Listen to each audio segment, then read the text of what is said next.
I keep getting DMs on Instagram that are like, oh, if you're a porn star, if you're gay, if you smoke weed, like, why do you support Palestine? And implying that I should want people who disagree with my lifestyle bombed. And first of all, not every single Palestinian is a religious extremist or even religious. Not every single Palestinian is like against, like is homophobic. There are gay people in Palestine.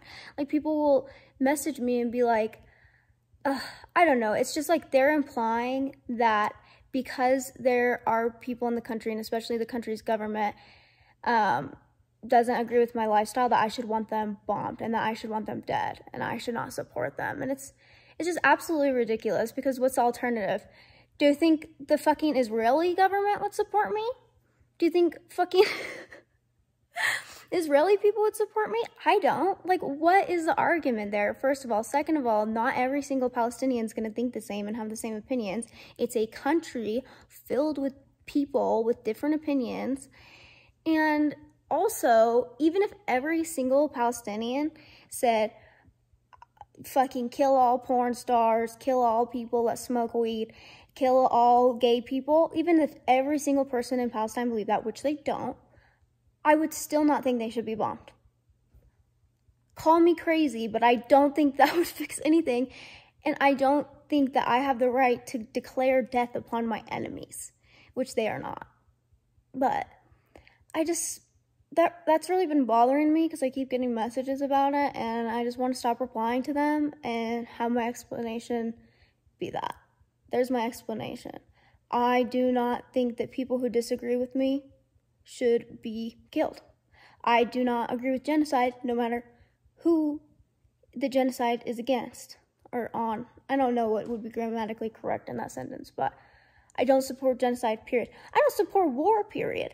But I also understand that Palestinians are going to have to resist at this point. They've tried passive resistance for so long, and so I support the resistance, even though I'm not a fan of violence, and even though I'm not a fan of war. I mean, I get it. I think it's inevitable at this point, and I'm not going to fault them for it either, even though, like, would I have a better situation? No, I'd probably fucking be violent too if I were them. I don't know. I say in a Rage Against the Machine shirt, I'm like, I don't like violence. But seriously, like, I'm pro-Palestine, and it doesn't matter that I do porn or that I smoke weed or that I'm gay, like, because, I don't know. One more thing. I've been pro-Palestine long before I did porn, long before I smoked weed.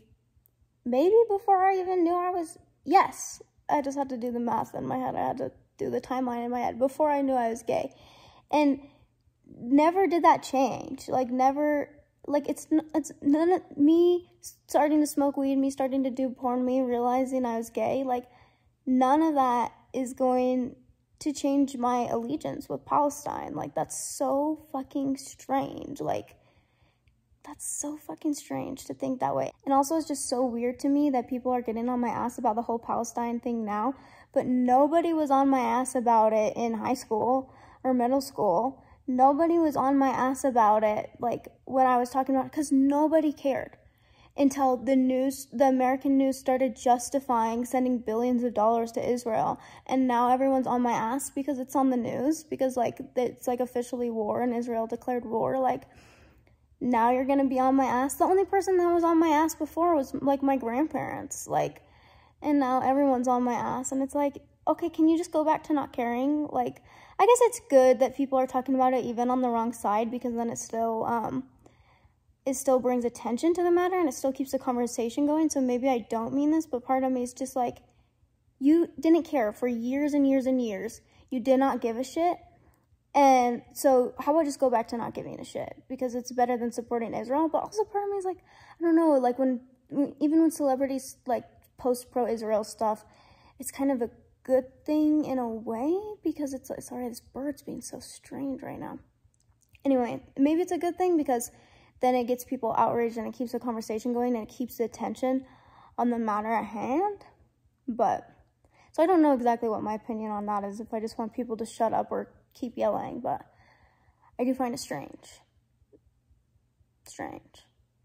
I also find it strange to talk into my camera like normal vlog style while my hair is all still wet and I'm just like being casual. I find that strange too. I find myself strange in this situation too, and I don't really know how to transition back into a normal goofy vlog. So this is my transition. Okay, I think it's been long enough that I can tell this story. I don't think anyone will get mad at me. I don't think anyone who would get mad at me will see this anyways, but when Finding Bigfoot came to Pocatello, that was fake. And you're probably like, yeah, Bigfoot's not real, whatever. Okay, don't disrespect my culture, because in Idaho, very similar to in the PNW, there's big Bigfoot culture here. And a lot of people believe in it, and a lot of people go squatching. Me, a little bit, to some extent. But I know the guy who made the video, and they did it, him and his friend did it, because there's this teacher at ISU that's like super into Bigfoot and like Sasquatch, I should say. The politically correct term is Sasquatch, just kidding. But anyways, so they wanted to like play a prank on him, and so they faked a Bigfoot video out in like Mink Creek, and then they they showed it to him, and he's like, and then he hit up the Finding Bigfoot people, and then the news covered it too, because Finding Bigfoot was coming, so it was newsworthy. And yeah, so in case you were ever wondering if the Pocatello episode of Finding Bigfoot was staged, it was. I went to, he showed me too, he took me to where they filmed the video, and I got to like see, like, we got to talk about it. It was very funny, and I've been holding on to that secret for many years now. That was like a decade ago, I feel like, so release, sweet release. My first month living in the USVI, I lived there for 8 months. When I was living in my first month on St. Croix, there was, I'm sorry it's dark, I don't feel like turning on a light yet, okay? It's not dark enough.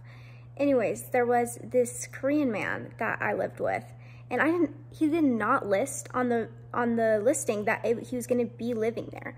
And so first a red flag, but then I'm like stuck there. I already paid for my month, and VRBO or Verbo or whatever the fuck you call them, they're doing nothing to help me in this situation. They're just like, sucks for you. So I'm having to live with this Korean man, which wouldn't be that bad because he makes us sushi every day, and he also like would take the sushi to like grocery stores and stuff, and so we'd get rides also.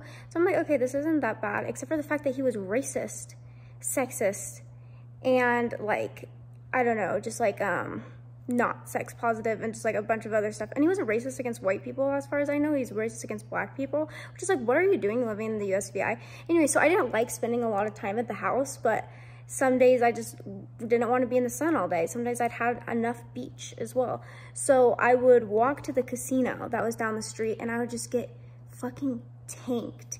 Because at a lot of casinos, they let you drink for free because they think if you get drunk, then you'll spend more money, you know, lower your inhibitions and all. And I would just like not really gamble. I would just like play penny slots very, very slowly, spend maybe $10 to hopefully break even. Most of the time I broke even, and just like was very slow about it, and I would just get absolutely fucking wasted.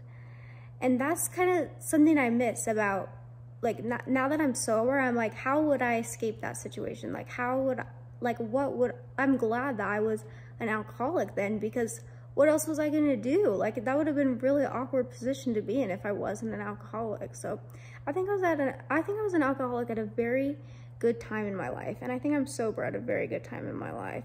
And I've also been thinking about the whole weed thing. Like, I think weed got me through like high school and my previous relationships and stuff. I don't think I would be here if it weren't for those things, but also I'm happy to be sober now at this time. But I don't ever regret doing drugs or drinking, because I don't think I would have survived without it at that time. But at this time, I'm doing fine with that. If you're tired of men hitting on you, just tell them you're only looking for something serious. That has kept everyone out of my pants for 9 months now. Sorry if you hear the dryer in the background, but seriously, it works on local guys, works on guys that are far away, works on old guys, works on young guys, works on any guy. You tell them, I'm only looking for something serious right now, and they go away, never to be seen again. It's pretty sick, and it's also kind of sad, but it's mostly pretty sick if you're in my situation and you don't really care. Also, I've been thinking a lot about how I'm really excited for Florida to get swole. I was trying to say there that I was excited for Florida to get swallowed into the sea, but I glitched. The Floridians, they hacked my mainframe and they made me glitch. Breakup so bad, I'm learning how to forgive my father. When I die, publish my notes app. The media I watch has such an impact on me that when I was little and watching High School Musical a lot, I thought I wanted to play basketball, and I just really romanticized basketball. Me, basketball. Venmo is by far my favorite form of social media. Venmo's not social media. Are you kidding me? It is the most social of medias. It's where I find out who broke up with who. It's where I find out who's dating who. It's so funny too. I'm friends with so many Mormons on there, and they're always putting in the notes. They're like, drunk deal, weed, and they think it's so funny, and it is kind of funny because you just know it's not true. And oh, it's just, I love Venmo. I could scroll through Venmo for all day, but I can't because I'm not that many friends with enough people. I only got like 73 friends on there. I need more Venmo friends. I like when people put emojis too, and it's like a little code for me to figure out what it's for. It's like, ooh, okay, Ferris wheel, carousel, but the fair's not in season. Oh, you went to Lagoon, didn't you? Good for you. I don't know what it is about it, but I would much rather see you put emojis into Venmo to somebody than to see a picture of you out and about with them doing that thing. It's so much juicier to me this way.